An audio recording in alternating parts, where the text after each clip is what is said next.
सीते, के सुन्दैछु म नेपालका प्रधानमन्त्री अब बालेन बन्दैछन् रे? हो प्रभु, यति मात्र होइन, हजुरको जन्मदिनकै दिन शपथ ग्रहण पनि गर्दैछन्।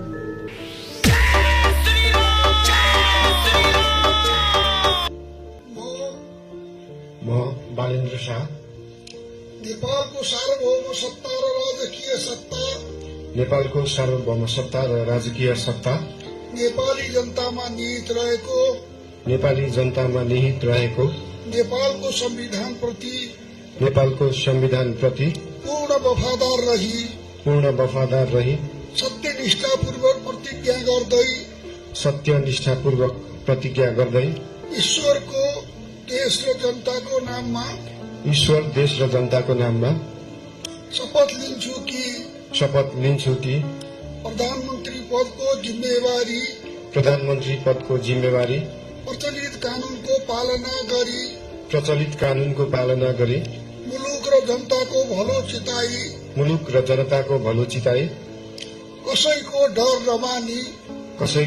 नमानी पक्षपात नगरी पूर्वाग्रह वा खराब भावना नलिई ईमानदारीका साथ गर्नेछु र आफ्नो कर्तव्य पालनको सिलसिलामा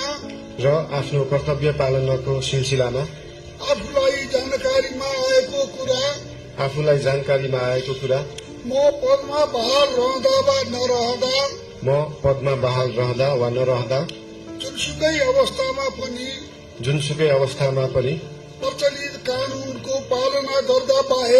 प्रचलित कानूनको पालना गर्दा बाहेक अरू अवस्थामा कुनै किसिमबाट पनि प्रकट वा संकेत गर्ने छैन। धन्यवाद।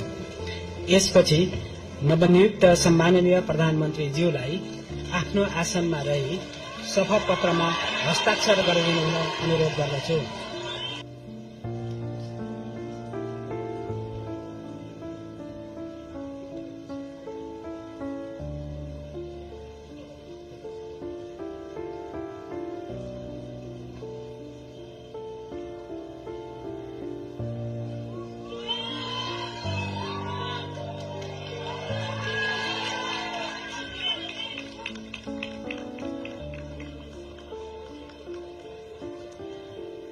नवनियुक्त सम्माननीय प्रधानमन्त्रीज्यूलाई राष्ट्रपतिको कार्यालयको तर्फबाट हार्दिक बधाई तथा शुभकामना व्यक्त गर्दछौं।